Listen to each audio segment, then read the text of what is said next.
Sulis, Maka-Action spokesperson sang Police Regional Officer. Good evening. Welcome to Action Radio Bacolod. This is Action Brian Morden. Mayong gabi sa imo, mayong gabi sa imo mga tagpalamat sa imo mga tumalanaw. Aha, salamat gid sir sa time. Sir, ano ang papel subong sang PNP sining pagsuspender anay sang isabong while nga ongoing ang query dira sa Senado sining alleged nga pagkadula sang masobra 30 ka mga sabongero, sir? So far sir no, wala pa man direktiba sa amon regarding sa isabong considering na may other agency man na no kung sabihin na under ang mga permits ang isabong. Aha. Pero sa aton nga mga kapulisan ginabawal no ang pag-engage sa isabong o kung ano man nga illegal because amoy ng directive sa aton nga Chief PNP. Okay, pero diri sa aton sir sa Western Visayas so far may namutikan gid man kamo sir so way pa rin nagtribukaho sa isabong. May pulis gid man nga nagaulo intra gid man sir. Do lingaw-lingaw man ni tani mo? So far, wala kita sa may nadakpa na Action Brian, pero wala lang kita kay basi form naman engage, no? Aha. Pero sa subong, district 1 na naton, kung sa diring, and ginatins naton ng aton ng mga kapulisan, through sa ilang mga unit commanders nga check yaron ang ilang mga cellphone kung may application bala sa isabong. Parte ko na mo isa-isa giningali. Okay, application isa sir mo no. Pag pindot mo sa application da magwa ning isabong so dira ka na mapusta do mo nabi no. Da mo malang na siya no. Do amo na ibaluan nato na Action Brian no. And dapat may ara ka man na kwarta para magamit mo sa pagposta sina that is why nga sa aton sa PNP ginabawalan nato nila kay mabudlay na nga malulong sa isabong ang aton mga kapulisan kaya once nga malulong sila or ma-addict sila sa isabong, posible nga makakosin ang problema sa serbisyo sa aton nga pulis. Aha. O ko na pati ang iya pamilya madalahig man sa iya nga problema. Kay dito sa NCR do may mga pulis na to nga attempt gani sir nga magpangawat kang magpang-hold up bangod sang isabong lang sir no.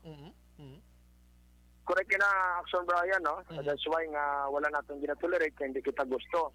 Kaya once nga ma-addict na siya sa isabong, posible maapektuhan ang iya trabaho, ang iya pamilya, pati ang PNP organization. Aha. Sir, if in case may madakpan kamo sining isabong nga ini nga pulis, anong pinaka-sanksyon or ano nga mga case ang dapat siya tubangon sini sir?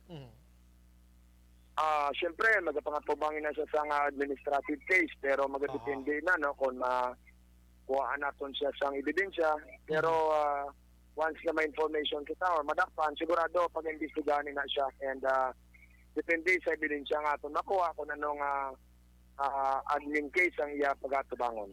Sir, anong manner sir sa pag-check sa ila? Everyday, kung mag-duty sila, ipakitang cellphone nila sa chief of police nila nga tiway na application da mo nabe? Depende sa diskarte sa katon nga mga unit commander kung paano niya challenge ang iya nga mga personnel, no? And kita sa PNP niyara makita nga tawag nga squadding system, no? And nag-conduct na sila ng squad weekly interactive meeting. Kung sa diin ang isa ka grupo sa aton nga mga kapulisan niyara na squad leader, assistant squad leader, niyara na siya mga membro, ang squad leader kag assistant squad leader amo nang responsable nga monitor sang iyang mga squad members. Bauti mayo gid sir no. Kay nagali gusto ko hibalon ining suspension galing kiting ining isabong ya directly sa person man nga nagahampang hindi man kay yara sa commercial area sir no nga malantaw kada sir that's why nga wala man na gid labot ang police diri sining pag-suspend sir no. Check to man ko sir. Correct sir no. Why kita kay balo kundi na ginahiwat ang bulang mostly sa aton mga kultura na through cellphone na pwede na sila maka-view dira no. So that's why nga medyo less ang on hand sang PNP dira. Sige. Sir, iulayhon ko na lang ni gamay sir kundi may nadakpan kami di kagabi sa syudad sang Escalante 34 million pesos nga balor sa ginapatihan Shabu ano sa pagtinguha sang Escalante PNP kag PIDEA Negros. Sir, ano ang dako nga mabulig sining pagkatikma sang 34 million pesos kun Shabu ang paghambalan, sir, diri sa aton, sir, sa Negros, Bacolod? Kung ng taon mo, kung nakalusot ini, dako ini nga drug supply, no? Considering more or less 5 kilos ini nga drug supply kung nakalusot ini dira sa market naton. So, dako ini nga kawalan sa supply sa illegal nga droga, no? And nakita naman naton kung diin alin ini, and napasalamat kita sa joint effort sa ating nga PIDEA kag sa aton nga mga operatives dira sa Negros Occidental. Aha. So, may posible man ni Ayhan, sir, nga itabok dira sa Panay area, sir, no? Aha. Hindi kita sigurado, no, kung ano gid ang plano sining individual, pero may information gani kita nga do ginasuhulan lang ini siya, no?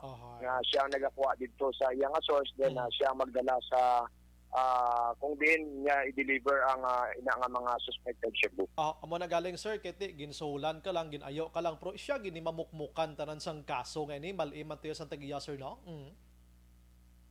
Correct na, sir, no? Pero naibaluan niya man ang Shabu ang iyang akuha, and siya man gani mismo nagaduso man siya. That's why nga nakakandak ng bypass operation ng ating mga kapulisan kag ang ating PIDEA. Aha, sige. Amo malala, sir. Sir, ang imo na lang biliwat panogyan sa PNP ta, sir, regarding sining isabong. Go ahead, sir. Gusto din natin na-remind ang ating mga PNP personnel nga hindi gid mag-engage sa isabong o kung ano man nga illegal, no? Illegal gambling, illegal drugs, and other forms of illegal activities. Kaya ginapagbawal gid sa ating organisasyon, and once ka madakpan ka mo, sigurado magtubang dito mo sa administrative case. And also, appeal makita sa aton nga mga kauturan, once na may monitor sila sa aton nga mga kapulisan nga nag-engage sa kung ano man dila nga illegal, secretly inform ang aton nga regional director, aton nga provincial director, or any or ang ilaman nga commander para ini matagaan sa action. Aha. With that, sir, Suli, salamat gid sa mga serbisyo tonight. May gabi ka mabuhay ka, sir. God bless. Madamong salamat, sir, and God bless. Action Firing Line. Amo mala nagpapanomdom